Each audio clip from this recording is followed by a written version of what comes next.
All right, here we are, V7 football camp with my man. MV7 Elite Playmakers. There you go. Yeah, give it to him. Give it to him. So let's talk about the football camp first and foremost. What made you want to start doing football camps, Mike? At the end of the day, man, it's all about the next generation of athletes. You know, it's guys who are currently playing in the NFL who in the next 4 or 5 years will be, honestly, being surpassed by, you know, younger kids coming into the league. And I feel like they have to be educated.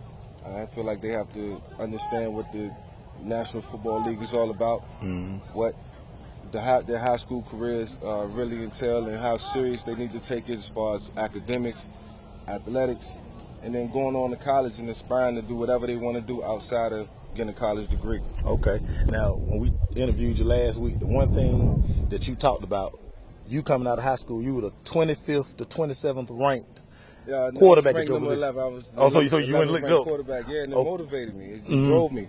I mean, I went head-to-head against a kid named Ronald Curry, who was a good friend of mine, who is a good friend of mine now, and probably one of the best high school quarterbacks I ever seen.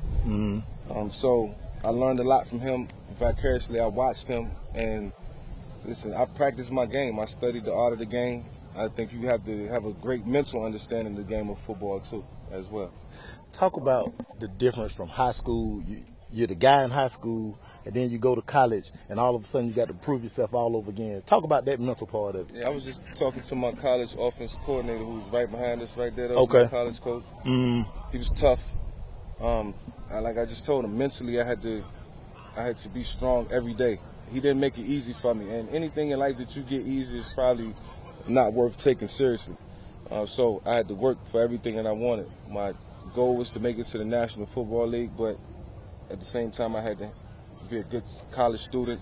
I had to be accountable. I had to be responsible. I had to grow into a young leader, and that's what the structured program at Virginia Tech taught me.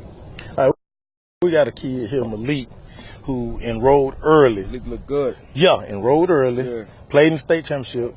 Enrolled early. So he got an advantage. Yeah. Would you have done something like that if you had the chance to? Absolutely, if I could have, but it's a testament to him and, you know, the people around him, I think, who encouraged that decision. I'm sure that he didn't make that decision by himself, and it's just going to give him a head start. He's going to be able to, you know, obtain certain things that if he didn't make that commitment, he wouldn't have been able to. A lot of 3, 4, 5-star kids behind you. Yeah. What advice would you give these guys again? Because when they go to college, I mean, the star's gone. Yeah, look, they start all over, and I think they all understand that.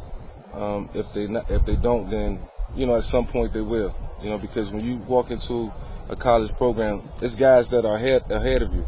Either you're going to be better than them, you can surpass them, or you know, in time you will work to get to that moment. So, listen, hard work is everything, and if you think just because you're coming out of high school that, you know, things are going to be given to you, then you did wrong. But I don't think they think like that. I think they're going to college with a purpose, and it's first and foremost to graduate.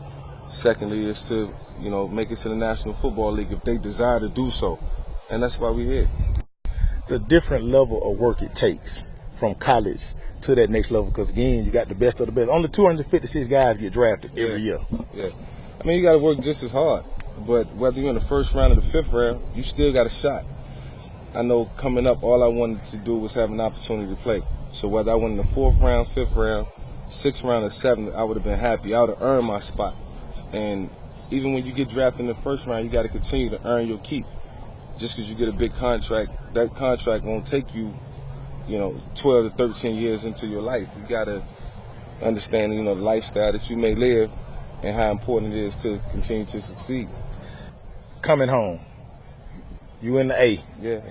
What it's been like since you've been home? Yeah, it's been great, man. It's just always a warm reception in the city. The people always let me know that, or reassure me that I'm more than welcome to the city anytime. That they appreciate what, you know, I brought to the table for 6 years. You know, with the entertainment that I was able to offer them, and I appreciate it. I accept that with gratitude. Do you find it funny sometimes that you still kind of get that rock star reception, like people say, that's Mike Vick. Like when you pulled up there, everybody like, oh, that's Vick. I mean, but you know, I did some things that has never been done in the game of football before. You know, I made moves that made people miss, like people have never seen, in the eyes of Barry Sanders and Deion Sanders. But I never toot my own horn. I'm not an arrogant guy. Listen, that was God's creation. I'm one of God's creation, one of God's people. He made that happen. So listen, I enjoy watching the young guys now, thrive to become professionals and collegiate athletes. So that's a gift within itself, because I can help them and coach them. Now, a lot of people don't really understand this. You were truly the first spread quarterback before it became the spread. I invented the Wildcat. You don't give me credit for that, but yeah, it's all good, man. I'm all right. So when you see these offenses now, do you like, I probably should have been born about 10 years later? Nah, you know what? When I see it now, I just think it's great for the game of football. It's exciting. It's entertaining. It really gives kids a chance to spread the field and really do some work, especially on the college level, because the fields are wide. So you can take advantage of that. You use Deshaun Watson as an example. Deshaun played in the spread offense, and personally, I didn't think it was enough. But at the same time, Deshaun proved that those offenses can exist and can win a national championship, and it can get you drafted in the first round, and he landed in the hands of a guy who's going to take full advantage of that in Bill O'Brien. All right, let's talk about Elite Playmakers. Let's talk about the camp, what we're doing today.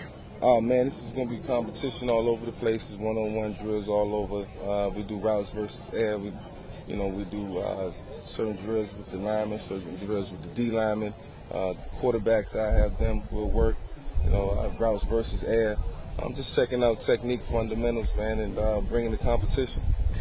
For all of these great athletes that we have behind us, advice you got for these guys? Keep working, man. When I walked up, I told them they all look good. They all look like they're in great shape, tip top. They already understand that hard work is going to get you by. And, just look at their attitudes, look at their faces. They understand what this game is all about. It's a serious game. It's a beautiful game. We love it. That's why we're here. Fellas, question for Mike Vick.